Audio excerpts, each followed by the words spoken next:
Salmo 19, 7 al 11, el poder de la Biblia y su influencia en la historia. La ley de Jehová es perfecta, que convierte el alma.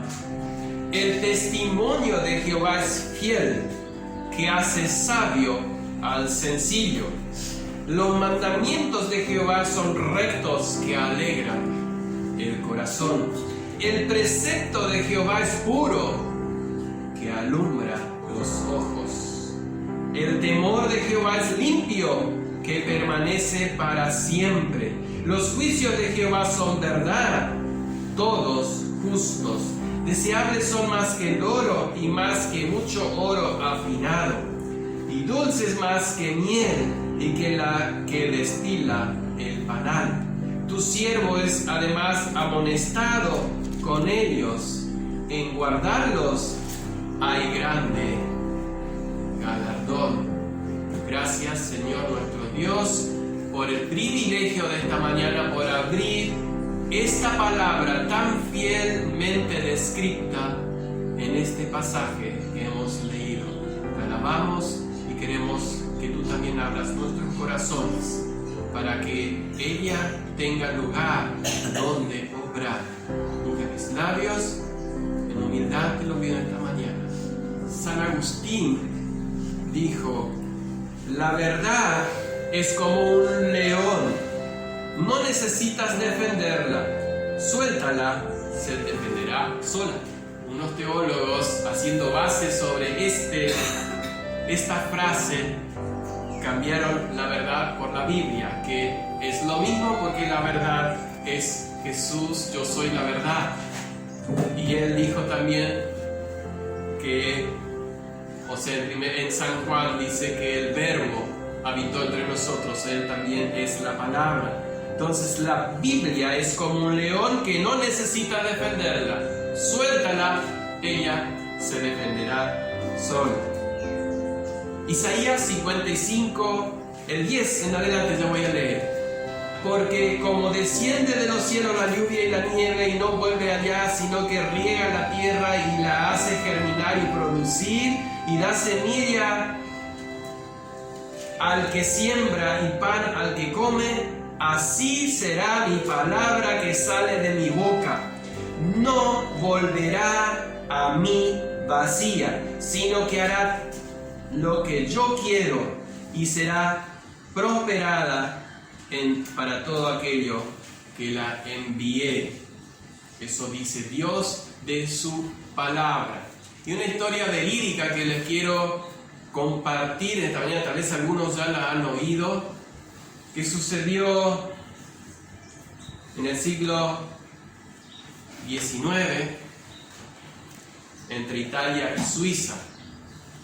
Un joven llamado Antonio, albañil, fue a buscar de Italia, ¿sí? De un pueblo de Italia, fue a buscar trabajo, mejores condiciones laborales a Suiza. En el camino, como era mucho tiempo de los viajes, en el camino una señora gentilmente le compartió el Evangelio de Jesucristo y le regaló una Biblia.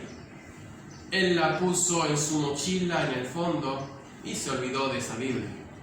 Llegó a un pueblo, comenzó a trabajar, consiguió trabajo, estaba construyendo una casa, de repente había un hueco, en la pared había quedado un hueco y él estaba revocando y se acordó de su Biblia.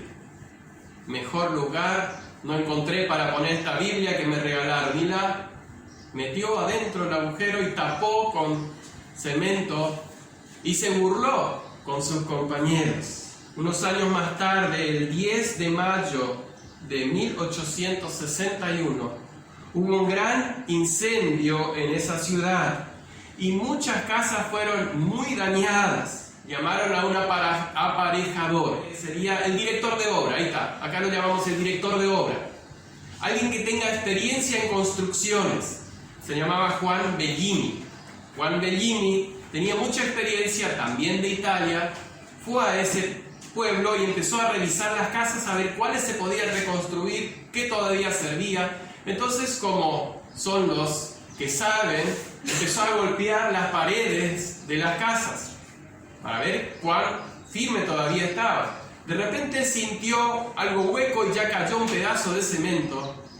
Y qué sorpresa, una Biblia. Se empezó a preguntar cómo una Biblia podía estar ahí adentro. Se puso tan contento porque a él le habían quitado su Biblia los que estaban en aquel tiempo en contra de distribuirla al pueblo. Entonces, de contento la escondió, dijo, nunca más me va a pasar eso. Y la empezó a leer a escondidas. Empezó a orar la palabra de Dios. El león empezó a trabajar dentro de él y comenzó a reconocerse pecador y se confesó pecador delante de Dios, aceptó a Jesucristo como único, suficiente Salvador sin haber escuchado un mensaje, sino al haber leído la Biblia. Empezó a servir al Señor, llevando tratados y Nuevos Testamentos a pueblos de Italia, y un día en un pueblo, la providencia de Dios lo llevó al mismo pueblo de Antonio. Y estaba exponiendo la Biblia, dando tratados en un puesto que se había armado. Pasó Antonio y vio las Biblias y dijo, Biblias, yo no necesito Biblias. Yo tengo una bien metida dentro de la pared de concreto. Quisiera saber si el diablo la pudo sacar. Dijo así, murmurando. Juan Bellini escuchó eso y enseguida relacionó que esa podría ser la Biblia. Entonces Juan le contestó, mire, seguramente el diablo no la podría sacar, pero Dios sí la pudo sacar. ¿Es esta su Biblia? Y él dijo, no trate de engañarme. Usted me quiere engañar, como todos los demás. Le dijo, no, ¿tienes alguna marca en esa Biblia que escondiste? Claro que sí, la reconocería inmediatamente. Le dio la Biblia, abrió la Biblia y era esa Biblia que él había escondido. Lejos de arrepentirse y reconocer que era Dios que le estaba buscando, ¿sabe lo que hizo? Llamó a sus amigos y destruyó el puesto, pisoteó las Biblias y le golpearon a Juan Bellini. Pero como todo buen convertido, como alguien que realmente es convertido por la palabra de Dios, siguió amando a ese joven sabiendo que Dios había elegido ese medio para que ese joven también conozca al Señor. Un día Antonio estaba construyendo sobre un andamio, había tomado y se cayó, se golpeó muy feo, quedó hospitalizado. Cuando se enteró, Juan Bellini comenzó a mandarle comida, frutas, para un día ir y visitarlo a este joven. Cuando lo llegó, se sorprendió como que después de haber recibido tal golpiza, va y le muestra su amor, regalándole cosas, incluso le trajo la Biblia de nuevo. No quiso saber nada al principio, pero como estaba tanto tiempo en el hospital y no tenía otra cosa que hacer, por aburrimiento empezó a leer la Biblia. Y ¿saben una cosa? Le empezó a atrapar. La Biblia le empezó a atrapar y terminó aceptando a Jesucristo como Señor y Salvador. Más tarde, cuando le dieron el alta, como hombre nuevo, ya no pudo ser más albañil porque había quedado lesionado, pero se casó con la hija de Juan Bellini. Parece una historia de novela, una historia inventada, pero es real. Ese es el poder de la palabra de Dios. No va a volver a él vacía, sino que va a recorrer y va a hacer todo lo que Dios la ha enviado a hacer. Meditar en ese Salmo 6 acciones que produce. Hay 6 verbos que yo quiero rescatar en esta mañana de la palabra de Dios. Para mí es el mejor salmo, por más que el 119 habla los 160, creo que son 169 versículos, todos sobre la Biblia, pero el que mejor describe y más condensado para mí es el Salmo 19, lo que leímos en la introducción. 6 acciones y 10 adjetivos calificativos, pero esos 10 calificativos no los vamos a ver hoy, sino que los vamos a ver la próxima. 6 acciones, el poder de la Biblia, el primer párrafo en esta mañana. El primero dice que convierte el alma. ¿Qué es convertir? Convertir no es reformar, no es cambiar externamente. Convertir es un cambio obrado dentro del corazón que hace que tus acciones, mis acciones, no sean más las mismas, sino que lo contrario. Lo que antes hacíamos es mirar de espaldas o mirar hacia alejándonos de Dios, ahora nos hace llevar a Dios. Eso es convertir. Y hay una historia, y quiero basarme mucho hoy en evidencias de lo que la palabra de Dios hizo en la historia. Y la primera parte lo vamos a ver directamente en la Biblia. Y relacionado con convertir, vamos a ver la vida de Josías, del rey Josías. Segunda Reyes 23, 24 en adelante. Les pido que lo busquen de Salmo un poquito para atrás. Después del rey Ezequías, que fue un rey que buscó a Dios, tuvo un hijo que se llamó Manasés, el cual reinó 55 años. Pero no buscó a Dios, fue totalmente ajeno a Dios, hizo lo malo delante de Jehová, dice. Después tuvo un hijo que se llamó Amón, y por 2 años reinó en Jerusalén, también hizo lo malo, o sea, hijo y nieto hicieron lo malo delante de Dios.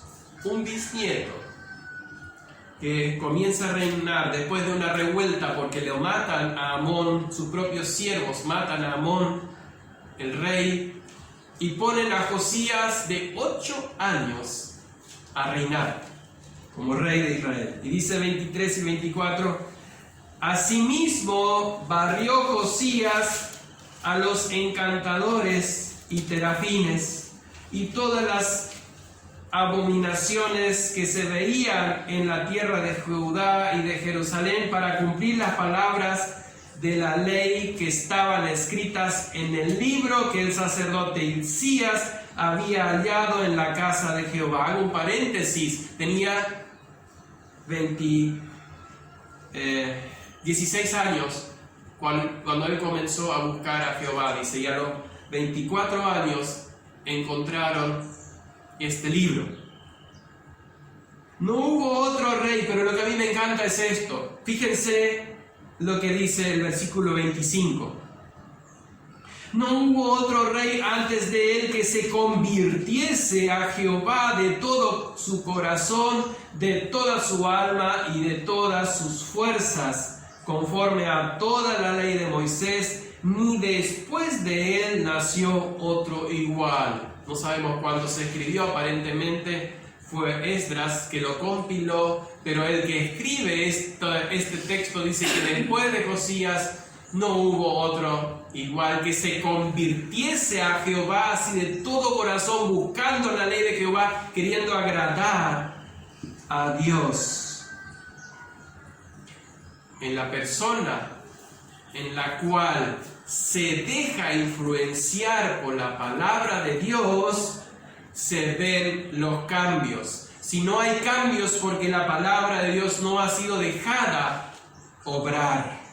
Muchas veces tenemos el león y lo dejamos enjaulado, y nuestra vida sigue igual. Que Dios nos abra los ojos, las mentes, para que esto no sea así en nuestras vidas. El segundo verbo que usa el Salmo 19 es hacer sabio al sencillo, hacer sabio.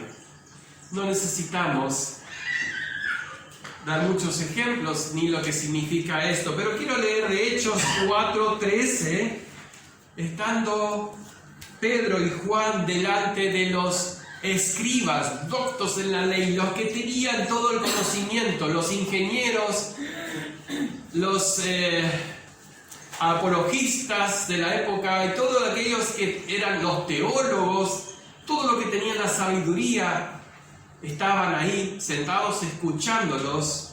Y dice: entonces, viendo el denuedo de Pedro y de Juan, y sabiendo que eran hombres sin letras y del vulgo, se maravillaban y les reconocían que habían estado con Jesús. Amén. Jesús es la palabra viviente, fue la palabra viviente. En el primer capítulo de San Juan lo dice. 1:1 dice: el verbo estaba al principio, y después dice: el verbo fue hecho carne. El mismo poder se ha demostrado en la historia de muchos cristianos cuando fueron llevados ante los tribunales a dar razón de su fe. No entendían cómo podían tener esa sabiduría, pero tenían que reconocerla porque habían estado en contacto suficiente, no casual, suficiente, intenso con la palabra de Dios. Tercer punto, el tercer verbo es que alegra el corazón. Ahí quedamos en Hechos 2:46 y el 16:34. La palabra alegra el corazón. Fíjense lo que dice de los primeros creyentes, los que habían sido convertidos por la palabra de Dios predicada por Juan y Pedro. Y perseverando unánimes cada día en el templo, partiendo el pan en las casas, comían juntos con alegría y sencillez de corazón. El gozo que solo la palabra de Dios puede dar. Hechos 16:34, les dije también, vamos a Hechos 16:34, después que también le dio la golpiza el carcelero a Pablo y Silas, fue llevado a Cristo por algo sobrenatural, porque Dios lo dispuso de esa manera. No siempre lo hace así, pero después que él creyó, les llevó a su casa, dice, y llevándolos a su casa, les puso la mesa, y se regocijó con toda su casa de haber creído a Dios. Si la palabra de Dios no produce en nosotros el gozo suficiente y necesario en la vida, y tenemos que buscar cosas superfluas, chistes insanos, cosas impuras para alegrarnos el día, es porque la palabra de Dios no cumplió su propósito. No digo, como les dije la otra vez, que nosotros no podamos divertirnos, reírnos sanamente, siempre dentro de los marcos de la palabra de Dios, de lo justo, lo puro, lo sano, como dice Filipenses 4:8.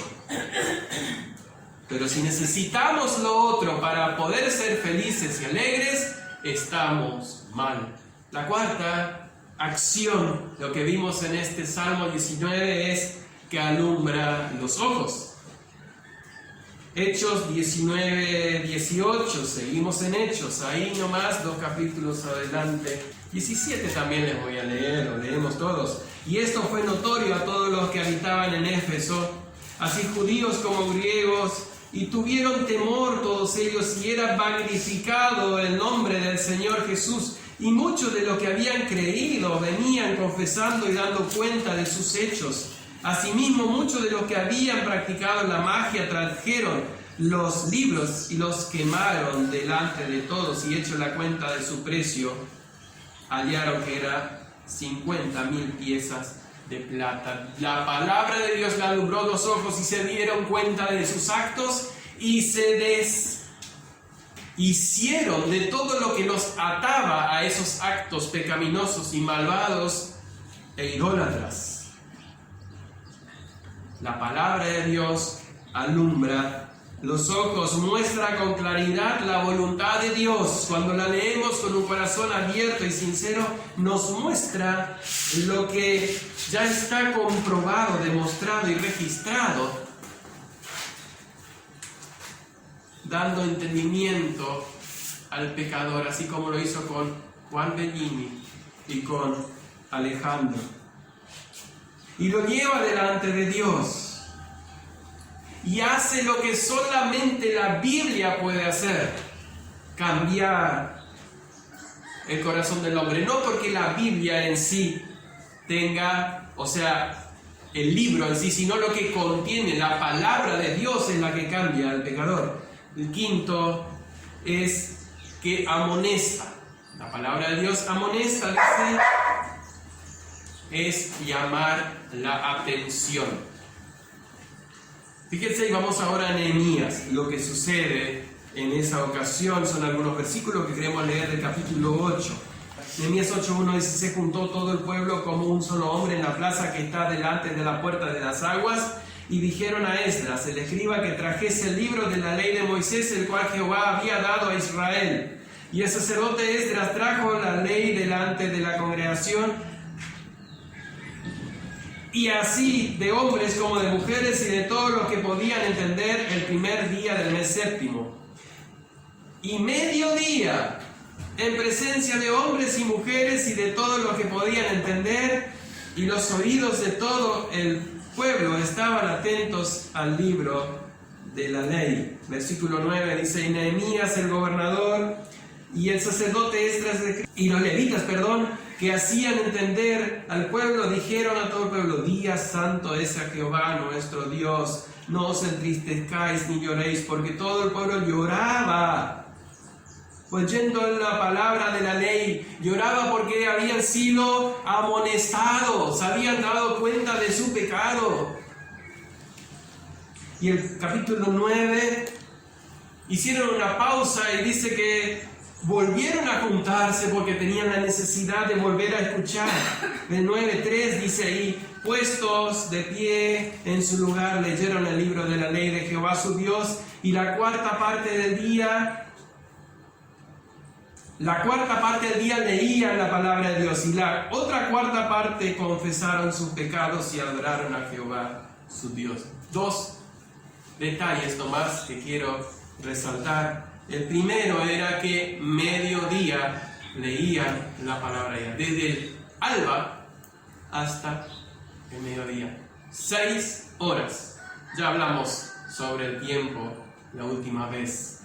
El tiempo que se debe dedicar a la palabra de Dios. A veces queremos que sea condensado, cortito y directo, y después ya poder seguir con cada una de nuestras actividades. Sin embargo, el pueblo de Israel se juntó 6 horas a escuchar la palabra de Dios. Y el segundo punto, que cuando se volvieron a reunir, que hicieron, leyeron una cuarta parte, o sea, 3 horas leyeron y 3 horas confesaron sus pecados.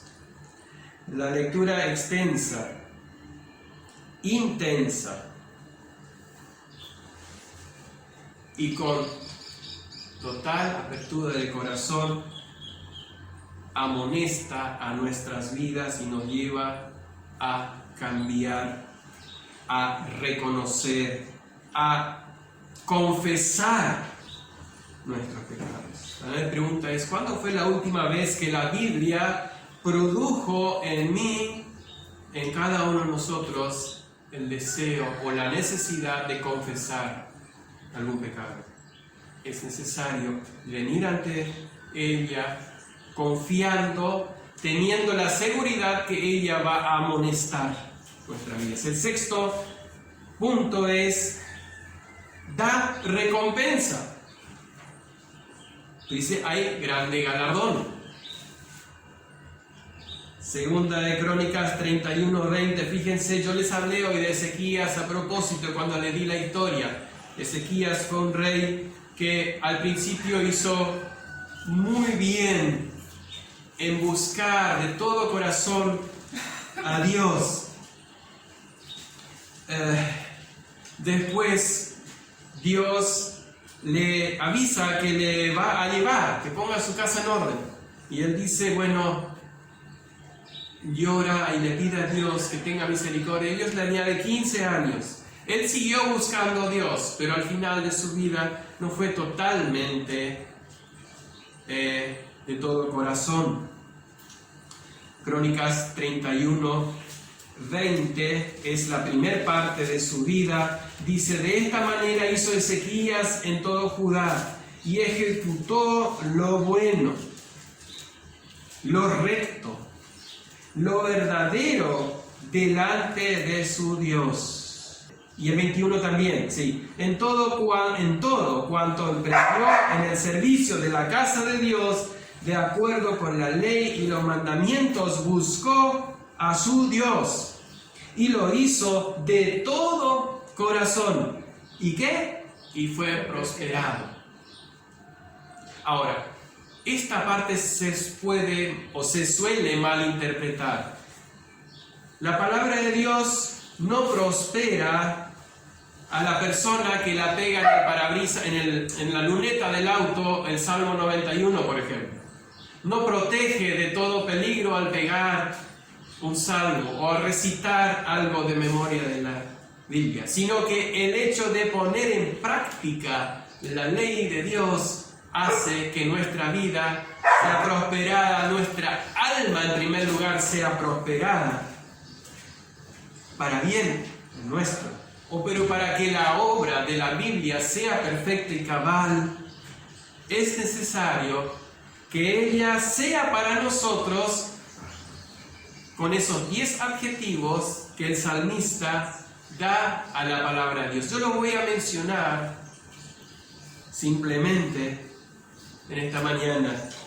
Él dice que es perfecta, que es fiel. Si no es para nosotros lo que dice el salmista, no va a poder cumplir en nosotros lo que el salmista está diciendo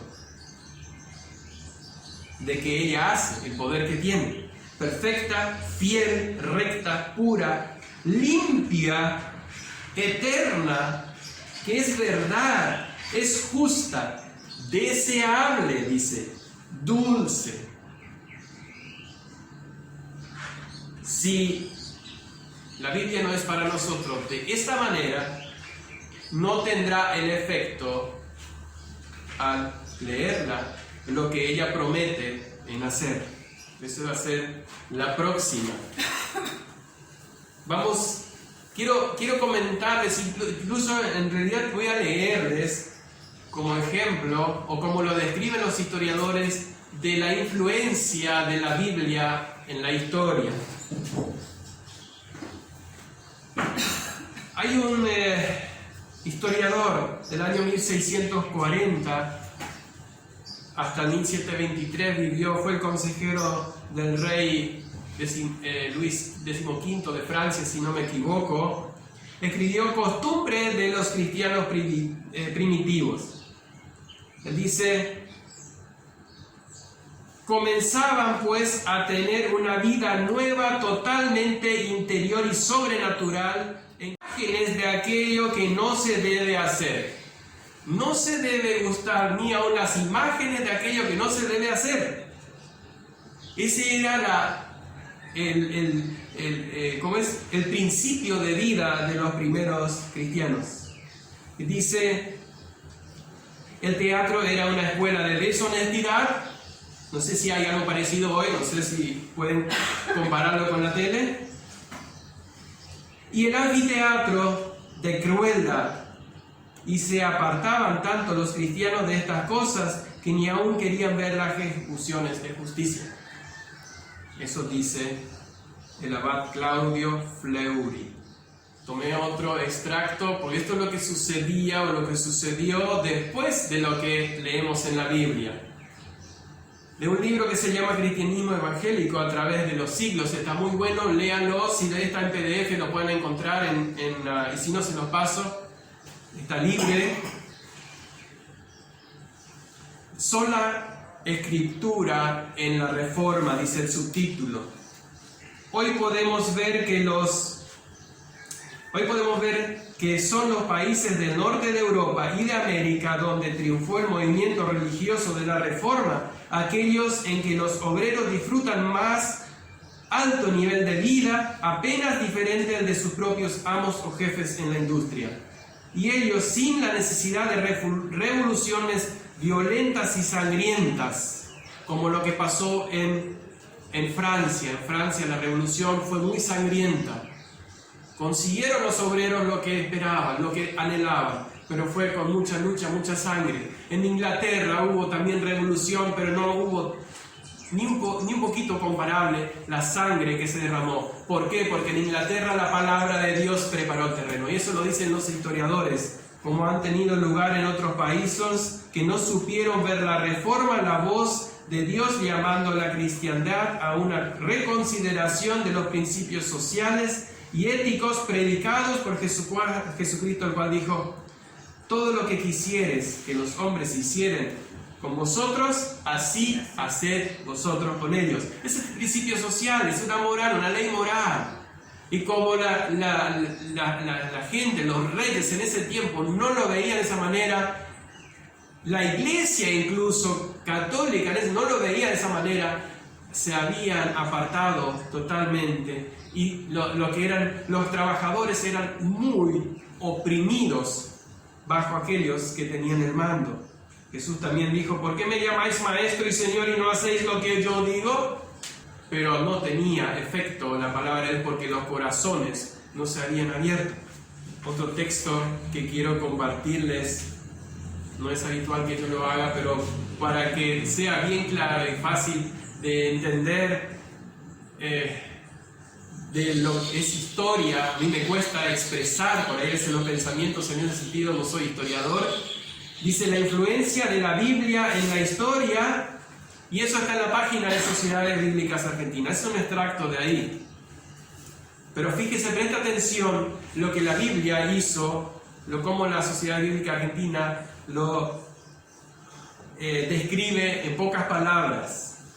La Biblia influye en culturas alrededor del mundo, en las leyes, el calendario, el idioma, la medicina, la política y hasta la publicidad.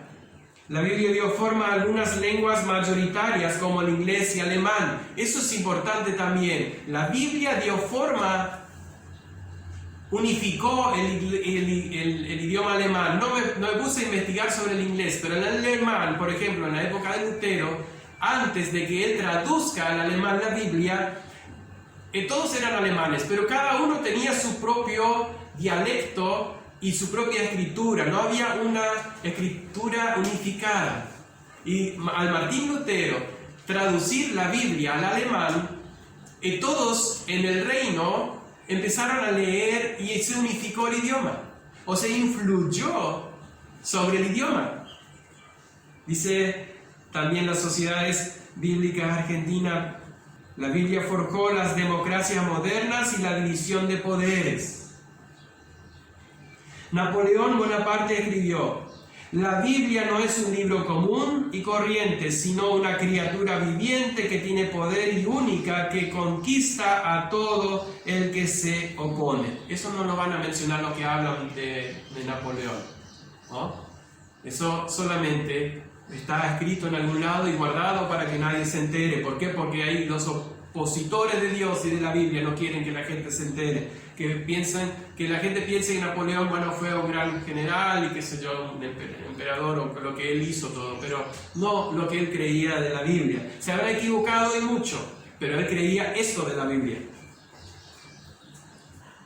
George Washington, uno de los presidentes de Estados Unidos, dijo: es imposible gobernar rectamente al mundo sin Dios y sin la Biblia. Tan importante es la Biblia. La Biblia ejerció una autoridad única sobre escritores creativos al representarles un concepto del mundo y de la vida que afirmaba ser verdad.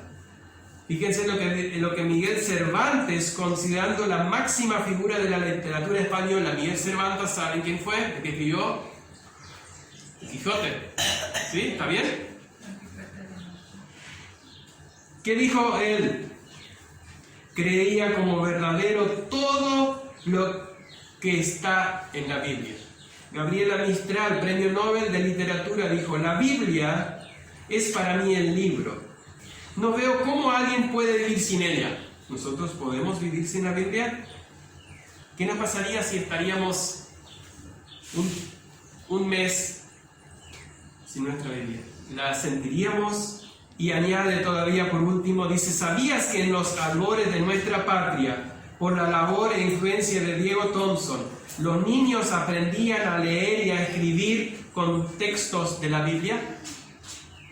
Las escuelas, cuando comenzó nuestra patria, el libro de texto era la Biblia.